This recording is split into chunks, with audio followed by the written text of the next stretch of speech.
I feel like it's kind of a treasure when you find a book that is so good it keeps you up at night, making you not want to stop turning the pages. That's not this list. These books will keep you up at night, but they're going to keep you from wanting to turn off the light. Some of these books gave me nightmares, but a lot of these are pretty creepy, pretty scary, pretty horrific. So that is today's video, my friends. Hello and welcome back. We are talking about my favorite horror books today. I have 15 of them to talk about with you. Now, before I dive into the list of 15 books, I will say that when I first sat down to write this list, I had 29 books written down. And I was like, wow, there is an obvious love for a certain author on this list. Let me see how many books I have if I just remove his books. So I removed his books and I had 15 left. I'm gonna go ahead and do a favorite horror books, but we're not talking about Stephen King in today's video because I could literally make so many videos talking about his books because you know he is my favorite author, love him to death. But today we're going to shine some light on some other amazing horror authors as well. So buckle up, Buttercup. If you are interested at all in my favorite Stephen King books, I did make a video earlier this year. I'll link it in the description box below. If you're just wanting like one good recommendation by Stephen King to read for spooky season or just, you know, Pet Cemetery, pick it up. Okay, I feel like that is the perfect one for this time of year. So that's my little recommendation, my little honorable mention here. But I do have 15 books to talk about. We have, I feel like, a broad mix of themes in these books. Let's just dive on in, okay? Let's dive right on in with number 15. So this book is a deep sea creature horror book. It has some scientific elements in there and we're dealing with some mermaids, okay? Not your typical Ariel, beautiful, gorgeous, you know, find you a prince kind of mermaid. No. These are the mermaids from your nightmares, okay? So in this book, 7 years ago, there was this vessel, this like research film vessel set out to the Mariana Trench to go make a mockumentary about these evil mermaids, only to never return. And there's like no actual evidence of what happened to this vessel and where it went, except for some footage, but a lot of people claim that the footage is falsified, it's fake, yada yada yada. 7 years passed, right? So that was 7 years ago. Now it's present day and another vessel is on its way out there, okay? Because they want to find the truth of what actually happened. Are there actual mermaids there? Was the footage real? We have our main character, Tori, who her sister was on the first vessel and she wants to know what the heck and bob happened. Where'd her sister go? She wants the truth. This expedition quickly turns into a fight for survival situation. If you like those kind of books, babe, here you go. It is definitely a survivor horror book. It's pretty atmospheric, I would say, and at first it's not so fast-paced, but when I tell you it hits a mark and then it just takes off and you're just flipping pages, truly. So really quick, who would this book be for? I think someone who absolutely loves like monsters or creatures in their books. Hello, we have some mermaids going on here. There's also a diverse group of characters in here. There is a lot of research talk, science talk. If you're into that, I think you would really like this book as well. Isolated settings, body horror, you know, not just jump scare. I feel like there's good build up.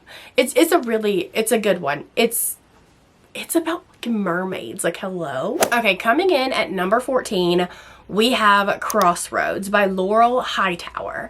This is a horror book that leans more so on the grief and emotional horror, supernatural kind of side of horror, in which this follows a grieving mother named Chris. And this mother, she hasn't really processed her grief. It's been 2 years since her son has passed away in a car accident. And at the site of the accident, Chris created like a little memorial for her son. And every day she goes there to talk to him. And so one day she's there at the little site and she accidentally cuts her finger, and some of the blood drips out of her finger and drops onto the site. Well, she winds up going home, and she's at her house and she looks out her window and she sees her son standing in the streetlight, and she doesn't know what's going on. She doesn't know if she accidentally did like some sort of ritual situation when her blood dropped on the site. She doesn't know if it is a ghost, if it's like her actual son, if she's really seeing shit because of all of the stuff that she's been going through. But what she does know is she wants to continue seeing her son. So you know what she's gonna do?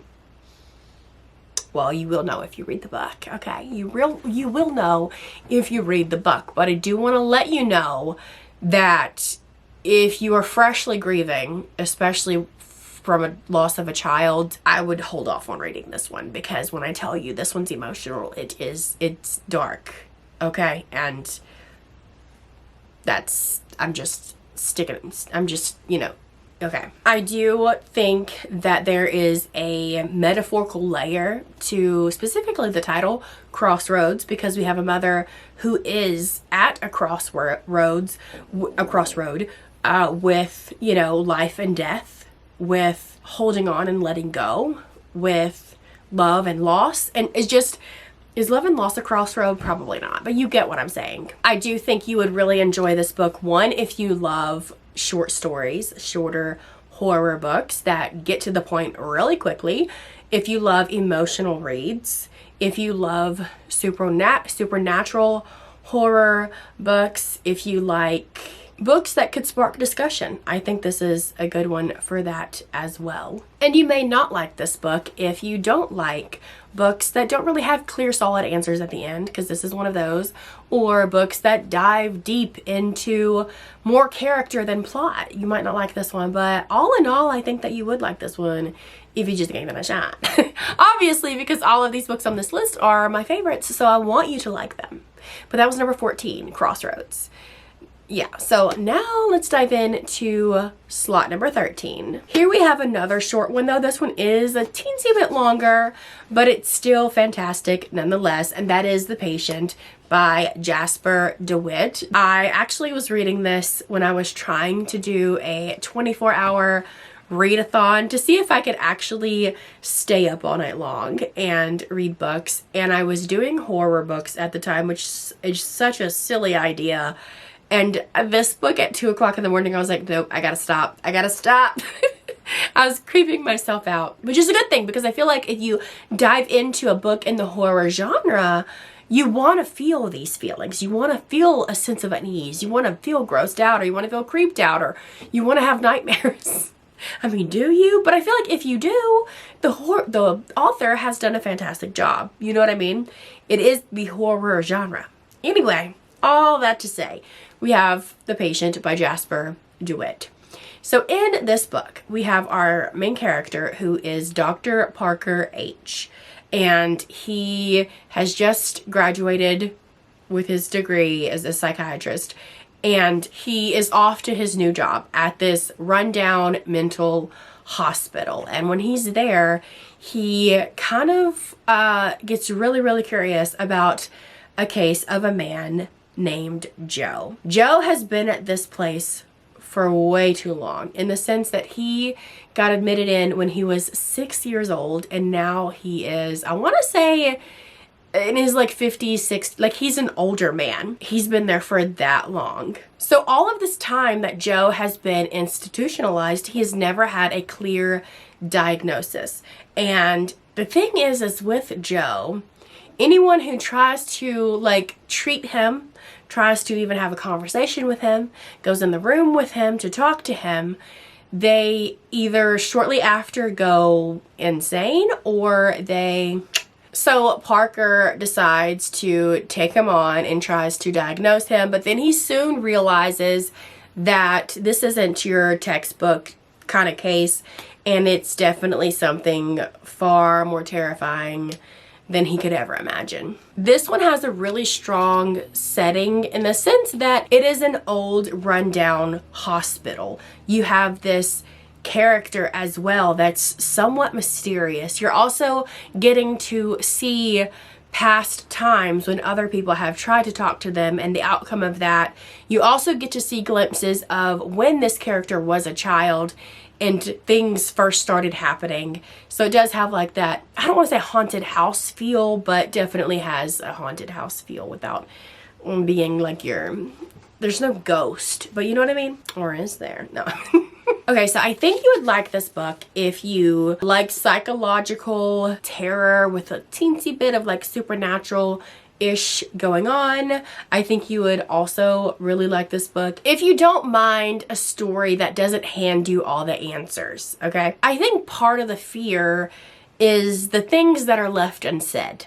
So I feel like it plays well with the story. So maybe don't pick it up if you're wanting something with like a clear, neat ending. But I feel like, you know, that's pretty common in the horror genre. I don't know if I heard this and it was falsely said, but I think I heard somewhere that this initially started out being told on Reddit and then eventually was turned into a book.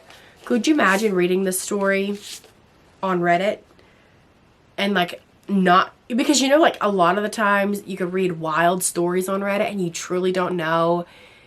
I mean, yeah, okay. All right, let's talk about slot number 12, and that is Things Have Gotten Worse Since We Last Spoke by Eric LaRocca. I am not talking about the bind-up edition that you can find now. I have not read that. I have only read the one story, but now I believe it's published in like a bind-up with other stories. But we're just talking about the one story, okay? It is very short, so I can't really say much about it. I will tell you this much. It is set in like the early 2000s in the world where we had instant messenger, chat rooms, things like that. You have two girls, Agnes and Zoe. One of them is trying to sell like an apple peeler or something like that. And, you know, the other one offers money. Things get a little... The relationship between the two girls, it winds up spiraling and it gets really dark, really gross, really fucked up, really quick. Again, this is the horror genre, but there are, for such a tiny book, there are some trigger warnings for this one. I'm gonna name one specifically because I know it is one that people tend to like to steer clear of. Animal cruelty. It's pretty descriptive in this book, so just a heads up. I would say that if you are a fan of like psychological horror, body horror, weird horror, this is right up your alley. If you're also like into online or digital age horror, is that a thing? I don't know, but this is that. Also, don't go into this book if you don't like a good time. I'm just kidding. Yeah, it's so weird to call this like a good time because of the content. It's very, very, very messed up and disturbing and twisted and morbid and whatever. But it was a 5-star for me. It does have a super low rating on Goodreads. It has an audience, I'll give it that. Moving on to slot number 11, we have Bird Box by Josh Malerman. You've probably heard of this. If you haven't already watched the Netflix adaptation of this, which I think is also phenomenal. I did, in fact, this is like a a crime to me. I did, in fact, watch the adaptation before I read the book. This doesn't happen for me. I'm very, very, very strong with holding out on watching adaptations until I get to the books, which is why I haven't watched things such as Pride and Prejudice yet, or The Lord of the Rings yet, because I have yet to get to those books, but that's for another conversation for another day.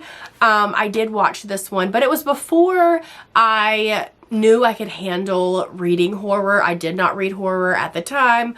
I only watched it because my sister-in-law suggested it. She was in from town.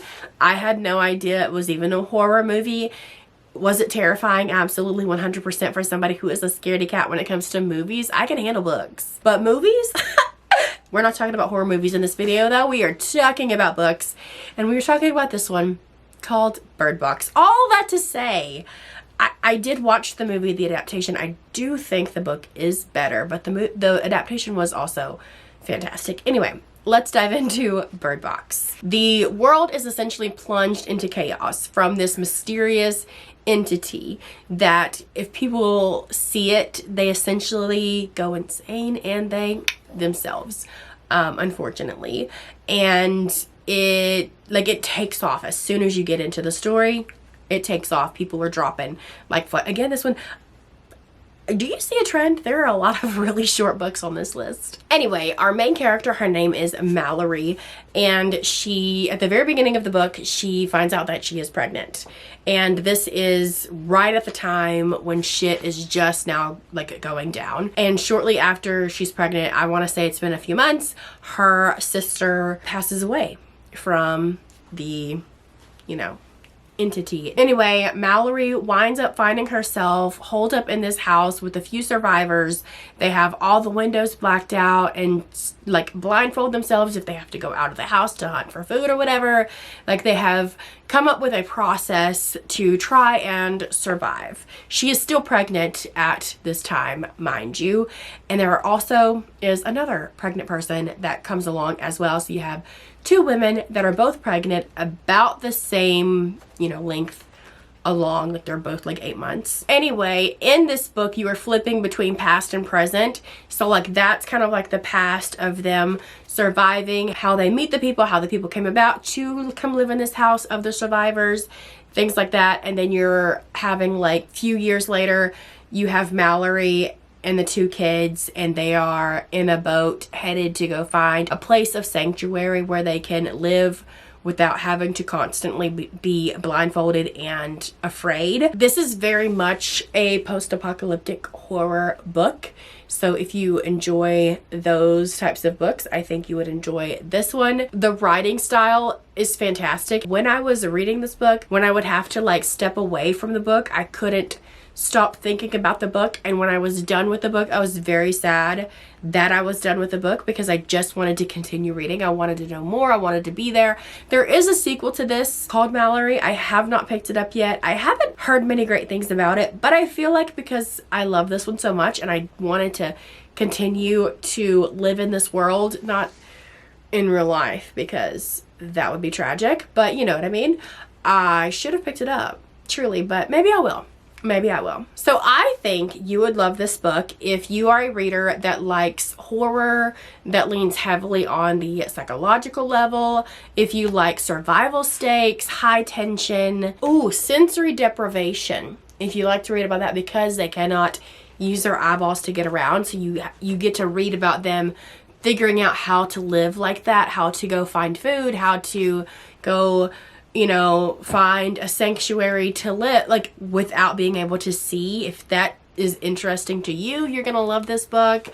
I am a fan of survival stories, so that also could have played a big role as to why I love this book, but I feel like it's a good one to love. I don't know. Maybe you should give it a shot. We are now up to slot number 10. This is the most recent horror book that I've read and loved.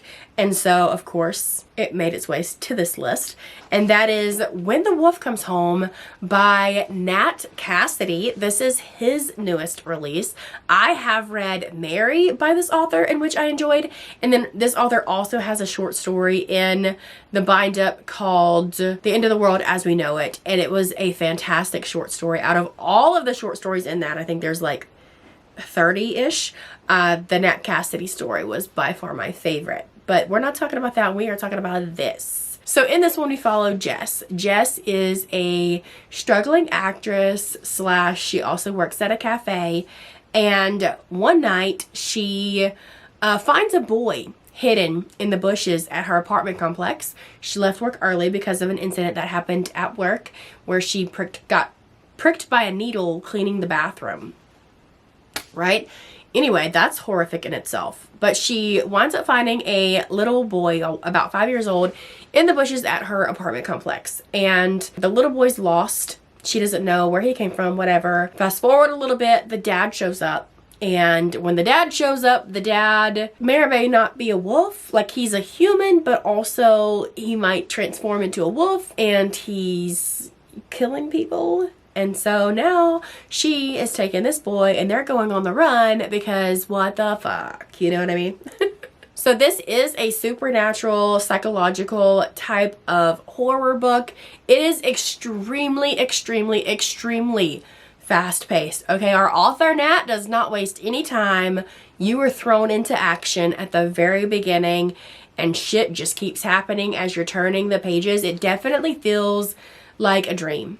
Okay, like a nightmare, like you're being chased kind of nightmare situation. And whoa, let me tell you, but like in such a good way. If you like a supernatural thriller but with emotional weight, fast-paced, entertaining, I should have annotated this book, genuinely. There are so many parts as I was reading this. I was like, I need to talk to somebody about this. I need to talk to somebody about this book. I need to talk to somebody about this book as I'm reading it. I was entertained. I was having a fun time. Okay, I was having a fun time. So if you like that, if you like having a fun time, also if you like genre bending in your books, this one, I'm not going to go into too much detail because I feel like I don't want to give anything away, but there's that. Also, if you like books that it is split into parts, and anything, I want to say past anything part 2 and on, you don't want to know about until you're reading it because you're going to get spoiled. So I can't really, again, go into too much about this one, but just know this is fantastic. Like, it's fantastic. That's all I'm gonna say. Okay, in the number 9 slot, we have an author that I love and an author that is an automatic buy for me. I have read most of what they have written, and this one is by far my favorite that I have read. This is Witchcraft for Wayward Girls by Grady Hendrix. I've actually met Grady Hendrix, and let me tell you what, he is a hoot and a half, okay? He is a fun time in a suit. Let me tell you, I've read a handful of authors and he is by far the best one to ever meet in person. Super funny. And I feel like his books read that way as well. They're very much campy, but also serious at the same time. I don't know, but that's just my take on him as a person for the hour or 2 that I was there at the book signing and whatever. Anyway, we're here to talk about the book, not Grady Hendrix and his fantastic choice of apparel. So, this book, I have always been on the hunt for a good witchy book in which where they actually do like spells and like it feels witchy.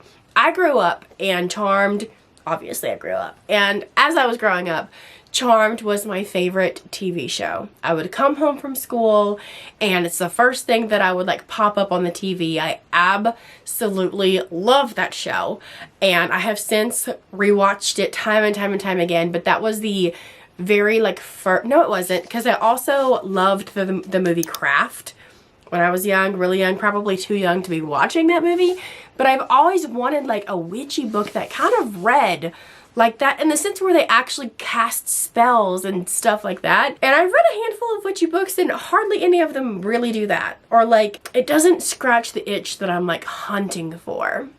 This has been the closest. Okay, I love this book. So this book takes place in the 1970s in Florida, and we have our main character who, she's 15 years old and she finds herself pregnant. And this is in the 70s, and so the family is trying to avoid any type of scandal. So they take their daughter and they ship her off to this place called like the Wellwood House or something like that. It's a home for unwed pregnant girls. And so she's sent there like in secret. You know, everybody at home thinks that she's somewhere else at camp or whatever. And she's there to have her baby. They put the baby up for adoption and she goes home to live her life like nothing ever happened. Right? At least that's what's supposed to happen. Anyway, fast forward a little bit, and Fern, who is our main character, she's been at this house for a few days or whatever, and a library van, like pulls up to the house. And I want to say like every week or so, they get to go out there, go on the van and pick a new book to read while they're there at the house. Fern gets introduced to an occult book titled How to Become a Groovy Witch. She doesn't think anything of it. It's actually recommended to her by the librarian that is on the van. Essentially the girls, Fern and a few other girls, they take the book a little serious. And they start experimenting with the stuff that happens in the book, and they realize that this is actual real life witchy stuff, and they could do some damage with what they have in this book, in their possession. You know what I mean? Imagine coming across a book like that and just like randomly like casting a spell on someone and giving them mad shits or whatever, you know? Anyway, this book and the magic from this book gives the girls a semblance of power in a world in which, you know, their power's been taken away from them. They're stuck in this house. They have no control over anything. That's when they decide to really mess with things. But little do they know, with this power comes a heavy price. So this book is occult horror, or witchy horror, if you want to call it that. Like I like to call my books witchy books, fictional witchy books, because I am not about to pay a price. I am not going to wake up anything dark. But this book also has some social horror, historical horror, with it being set in the 70s. Also, there is body horror in this one, so if that is your cup of tea, which I personally, enjoy is such a weird word to like talk about things like that, but I like body horror in my horror books. This has that for sure. Oh, I would say also female-centric horror. There's definitely a lot of little subcategories going on in this one. Okay, so who's gonna like this book? I think you would like this book if you are wanting a horror book that is much slower in pace, takes its time to build things up. There are things that happen. It does get a little cray-cray. If you like books that go into gender power, social history, books that are tied into real-world oppression, Grady Hendrix, though I feel like his books are pretty campy, they also tend to be very serious and go over a lot of serious topics. If you're into that, definitely pick this book up. Again, this is my favorite of Grady Hendrix books. Honorable mentions of his: I really like My Best Friend's Exorcism and the Southern Book Club's Guide for Slaying Vampires. What a mouthful. If you haven't tried Grady Hendrix at all, what are you doing? Give it a try. All right, number 8, we have The Troop by Nick Cutter. This is a body horror, contagion horror. I was gonna say at a good time. Again, it is so hard to talk about horror books like that because is what going on in here a good time? Nay, nay. So in this book, we have this man named Tim. Is that his name? Tim Riggs. He's a scoutmaster. And he leads his group of 5 boys to this little remote island, as they do every year for their little annual trip. And the first night they're there, now keep in mind, when they're on their little island thing, they're not allowed to have phones or anything. It's just supposed to be them in nature. Okay? So they're there, and it's like the first night, and this man, he's ravenous, he's hungry, starving, if you will, comes up on the shore. This man is infected with a parasite. And as this parasite spreads, these boys, one, have to try to keep from catching this parasite, but also they battle with trusting each other and morals and so much more. Also, there's trigger warnings for this. It is very gory. There's also some animal cruelty in this one that is pretty descriptive as well. So just be wary going into this book if that's a trigger for you. But other than that, if you're wanting a good body horror, contagion type of horror, this is your gal. This is your book that you're gonna want to read. So who would this book be for? If you like survival horror, okay, that's what they're trying to do on this little island, is survive. If you like books that intersperse other forms of media in it, documentary style inserts at the beginning of every chapter, that has this. If you are a fan of truly descriptive horror, disturbing, kind of make you sick to your stomach, if you want to read about things that will, you know, make you not want to have spaghetti for a while, here you go. We also have themes of childhood corruption, group dynamics, because you're dealing with a group of boys, or I should say like group dynamics under stress, because that just takes that up a notch. Ethics of science, military experimentation. Yeah, here you go. So The Troop by Nick Cutter. All right, in slot number 7, we have a book that I would say out of this entire list, only 2 books have really kind of kept me up at night. And this is one of them. Okay, this is Intensity by Dean Koontz. Now, Beth, why would this book keep you up at night? Because, see, I have come to find that the books that really do damage to me are books that have home invasion in them. And that is the main theme of this book, babe. Okay, so this book, first off, I have read, well, okay, I have tried to read a few other Dean Koontz books, and I've DNF'd all of them. This is the only Dean Koontz book that I could complete because it's the only one that kept me entertained enough. But I will say in this book, his writing is very good. Okay, he's a fantastic writer. I'll give him that. But also, he really got under my skin. Let me tell you, there's also a book in here with them big old wood roach bugs. I mean, a book. There's a scene in here with them big old wood roach bugs. And let me tell you another fear of mine. As someone that is from southern Texas, we get those often. They're like tree roaches, palmetto bugs, if you will. Make my skin crawl. Anyway, in this book, we have a young girl named China. She is spending the night at her friend's like family farmhouse situation. And one night they get someone invades the house, and right before he winds up murdering the entire family, it's like she senses that something is off, and so she goes and she hides, and lo and behold, I'm creeping myself. My door's open right now, and I keep thinking I'm seeing stuff in my peripheral vision. Anyway, so China survives the initial massacre. Well, anyway, China also discovers that he has another girl on his list named Ariel. And so China fights with this whole, like, do I save and myself? Do I run off and save myself? Do I try to save these other girls? This book is a master of suspense, truly. It goes from situation to situation to situation without releasing any tension, essentially. And so it's just building up as you're reading it. It's very cinematic in a sense that has this been like adapted to anything? I don't know, but I could visually see it being adapted to like a movie with the way that Koontz writes, but also the scenes and how the tension is there constantly. It's a good one.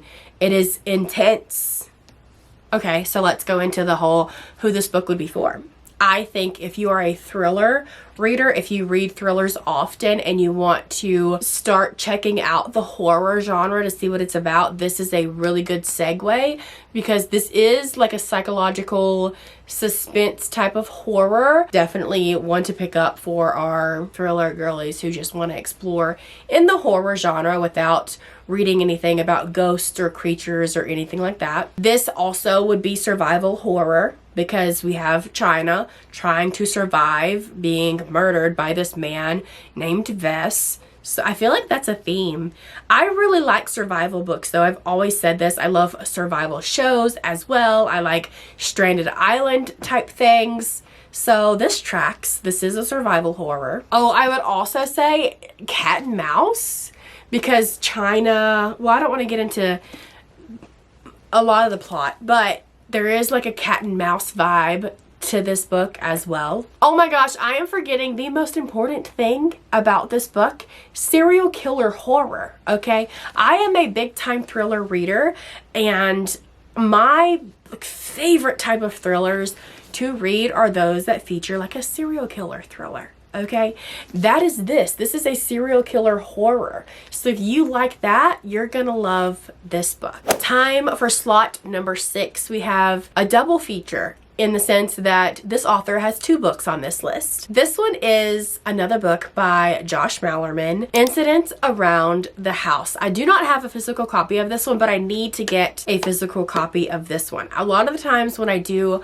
like recommendations and stuff, I'm always looking at my shelves to find the books to recommend. And so books that I don't have a physical copy of, I always forget about. But this is a banger. This one I listened to on audio, and let me tell you what, if you're an audiobook individual, pick this one up. The entity that is in this book, the narrator does I am getting chill bumps just thinking about it. The narrator does a fantastic job.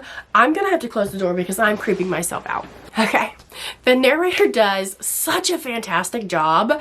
I was getting so creeped out. The audiobook is fan-freaking-tastic. Okay, but let's dive on into what this book is actually about. So this is a supernatural horror book, and our main character is actually an 8-year-old little girl named Bella. So creepy kid alert, because I do think that is also another type of book that I enjoy reading. There's this entity that Bella likes to talk to, and Bella calls it her other mother. Or I'm sorry, other mommy. Anyway, she initially starts talking to other mommy because other mommy is in her closet. And at nighttime, after she is put to get bed by one of her parents, other mommy comes out and she talks to other mommy. And one night at the very beginning of the book, other mommy asks her if they can kind of trade places. Other mommy will go into her heart and she would go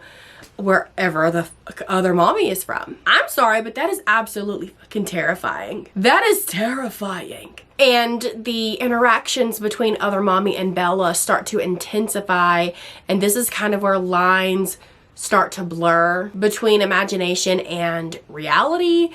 The parents get involved. It not like involved like, listen here, young lady, but like they see her. They see other mommy and they are scared too. And let me tell you, this book, it's so creepy.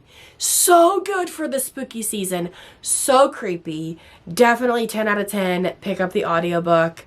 This is, I was going to say this is one of my favorite horror books, but clearly we have it at number 6 on my favorite horror books list. Okay, so who this book would be for? If you enjoy family-centric books, because we are following their family, the little girl Bella, mommy and daddo, and then also a grandparent gets involved, and like it's a whole thing. If you enjoy books that have an unreliable narrator, because Bella is 8, so I feel like having a little kid as a narrator in itself makes the narrator unreliable, and you're trying to like piece things together, what's real, because again, it's coming from an 8-year-old's mouth and they have such a broad imagination. If you enjoy movie adaptations, because I read that this is being turned into a movie that is going to be released next year, which is almost here. So go on and jump on the book before it gets turned into a movie. Hey, get ahead of it, you know what I mean?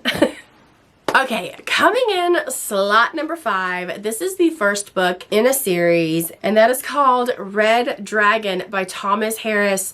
Beth, have you read any other in the series? No, I have not. I don't know why, because I read this one, I ate it up, I gave it 5 stars. The writing in this is phenomenal. I need to continue on in the series, I just haven't yet. Story of my life, especially because our main character is an FBI profiler.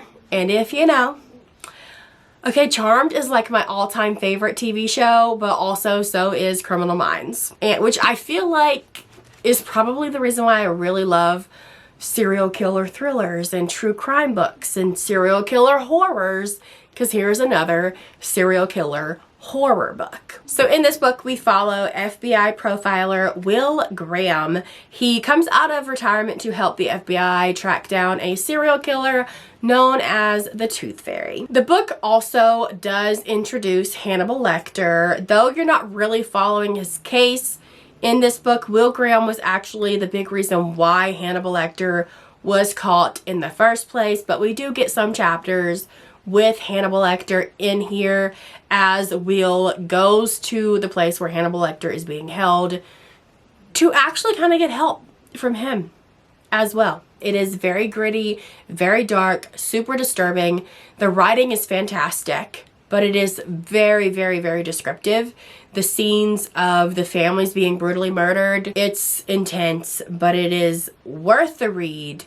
10 out of 10 recommend. If you like books like Karen Slaughter, where she talks, you know, she is also very descriptive in her crime scenes and such, and she has a lot of serial killer types of thrillers. If you like the Mr. Mercedes book by Stephen King, if you like the Fourth Monkey trilogy by J.D. Barker, this is a book for you to check out. Albeit most of those are thrillers, but this is, I would say, like a thriller horror. I think it crosses the thriller line because of how descriptive and disturbing that this one does get, but still so good. So good. So there you go. In slot number 4, we have another witchy book. We have the best witchy book I think that I have ever read. The one that I feel like when people ask me for a really good witchy book, this is the book that I recommend.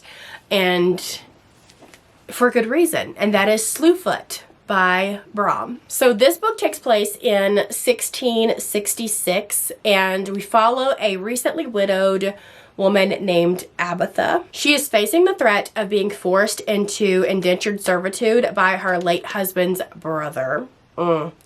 Never mind. Don't get me started. But Abatha comes across this entity that she winds up naming Samson. And Samson offers her some assistance with this issue that she has going on, but it's going to cost her, you know, like her soul. Abatha and Samson become entangled in a conflict that challenges the rigid religious and, I would say, societal norms, which then leads to a battle between pagan beliefs and puritanical piety. This 100% is historical horror, witchy horror, fantastic horror. Also, Brom is an artist, and there are a few images in here in which he himself painted, and fantastic work. But also, he does have a few other books that I definitely need to pick up and read, because this one is just,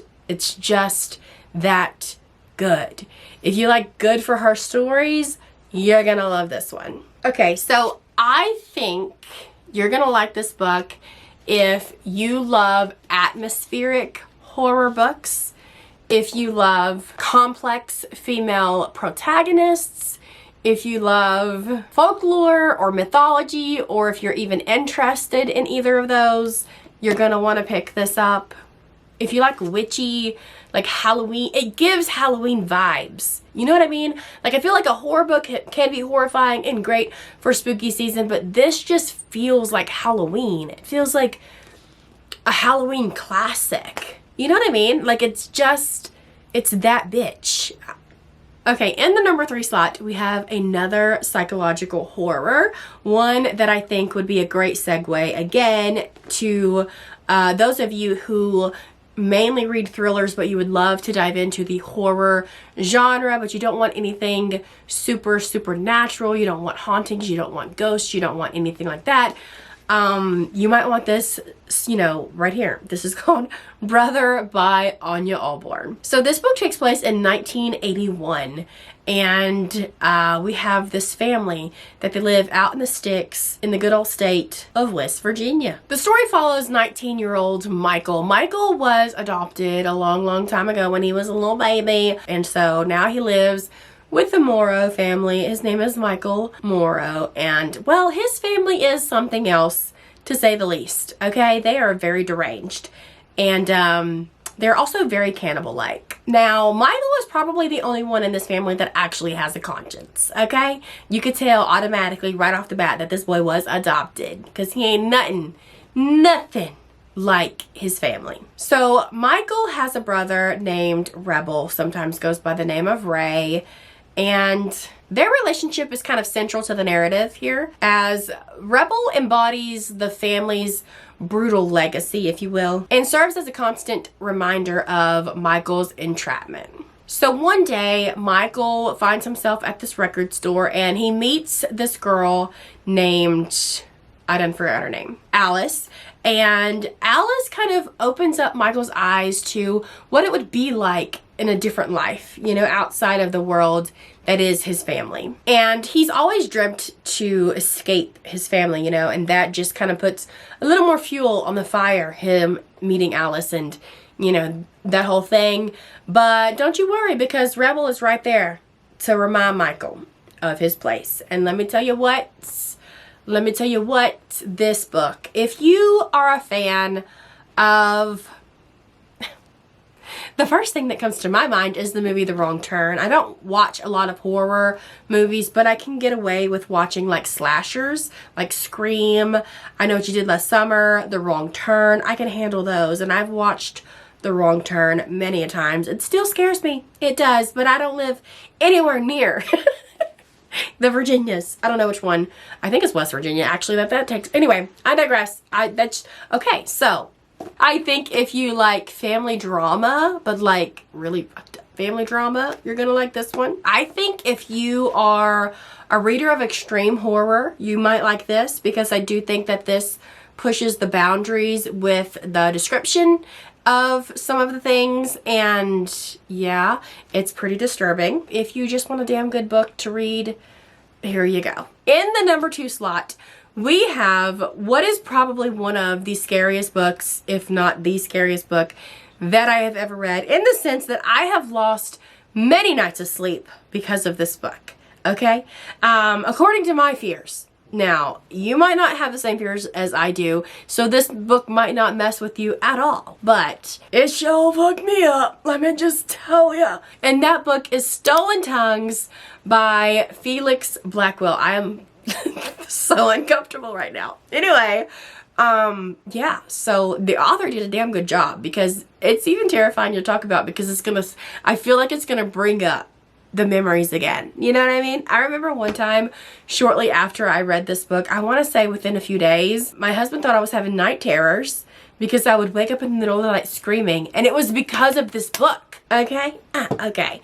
Anyway, this book follows our main character named Felix, which now I'm realizing that the author's name is Felix and the main character's also name is Felix. So Felix and his fiance go to this like remote cabin in the mountains for a romantic, oh my god, I'm literally, my heart just jumped out of me.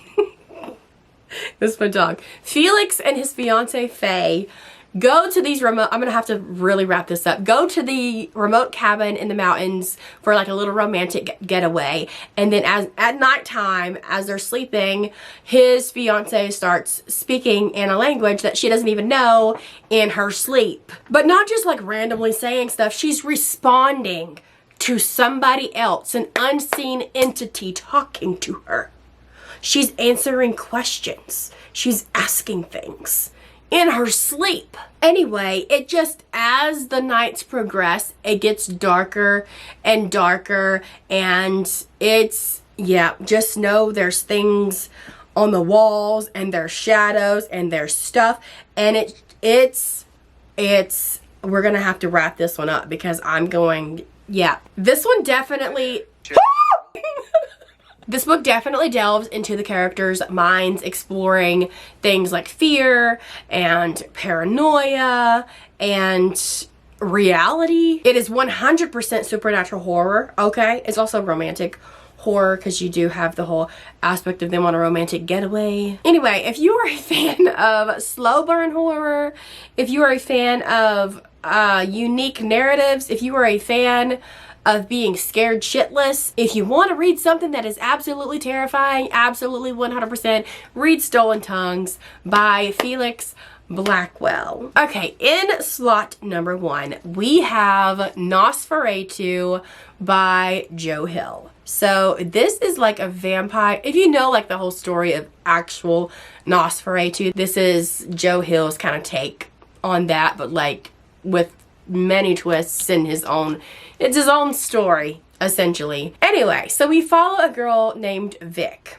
for the most part. Vic has this weird ability where she can find lost things simply by riding her bike over this covered bridge. So she kind of like thinks about the thing that she wants to find. She rides the bike over the bridge.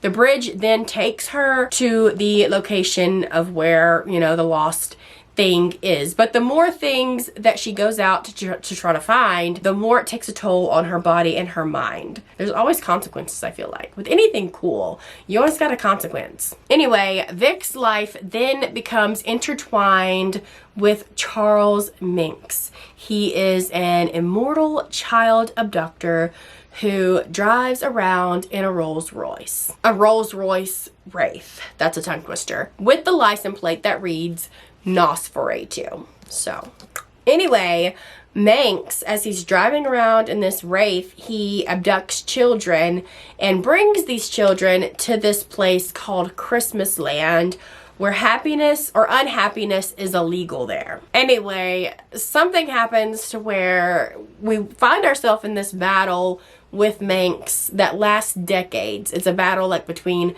Vic and Manx. Like she finds herself intertwined in all of this, and it lasts decades. So at the beginning of the book, we're getting Vic's perspective as she's a child, and then we also get her perspective as a grown woman still dealing with this immortal child abductor. Also, okay, so here is like a drawing of like this covered bridge that she would drive her bike through to go find this stuff. Anyway, so this book is supernatural horror for sure, but also dark fantasy, as well as it does incorporate some fantasy elements in here, as well as a dark setting. Reading this, I also found a couple of Easter eggs from some Stephen King books, which is really fun. If you didn't know this, Joe Hill, his real name is Joe Hill King. He is Stephen King's son. Imagine his name be Joe King. Joe King. It's probably why he goes by Joe Hill, because he probably got made fun of a lot by being called Joe King. Like joking? Joe King. Anyway, if you are a very character-driven reader like myself, this is definitely very character-forward. This book has some very complex characters with rich backgrounds, and you get to see and read all of this because it does span decades. If you like books that take you to weird places, you know what I mean? You're gonna like this one. If you like books, if you like Christmas, you're gonna like this one. That's so odd to say. I mean, Christmas is not like super heavy in this book, but it is mentioned because like they go to Christmas Land. If you like books that have good pacing and tension, you're gonna like this book. I think this is such a good book. This is also a really good segue book that could take you from like Halloween to Christmas, because it is dealing with, you know, like a vampire slash also Christmas Land. So it's like a good, you know, segue. I don't know. I'm just sitting here trying to give you reasons to pick this book up and read it, because I really enjoyed this book, and I think that you probably would too if you gave it a shot. But if you are a fan of Stephen King, for sure, because I also think the apple does not fall too far from the tree. Okay? But this one I feel like wraps up really well. It has a really good ending. So if you want to give it a go, here you go. I did start his new book called King Sorrow, which again is another dark fantasy horror book, and I cannot wait to really sink my teeth into it because I'm just at the very beginning. It could very well pass this book up. I don't know. It depends on how well he writes about dragons, because that one does have to do with a dragon and like a group of kids, and like, hello, yes, sign me up. That's why I'm reading it. Anyway, this is my favorite horror book, non-Stephen King horror book. Yeah, if you're looking for something to read, you should read it. And that, my friends, is my list. I am super parched. I've been talking for far too long. But if you have any good recommendations that you think I need to pick up, please make sure to leave them in the comments below. And if you're asking yourself, why didn't she talk about The Haunting of Hill House? Why didn't she talk about Dracula? Why didn't she talk about Frankenstein? It's because I haven't read a lot of the classics. I haven't read a lot of the books that are on a lot of people's lists. You know, there are a lot of books out there, and I don't think I'll ever get to all of them, obviously. So if there's one or two that you think that I have to read, let me know in the comments below, and I'll add them to my never-ending TBR. That's it, friends. That's my list. I hope you guys enjoyed it, and I will see you on Wednesday.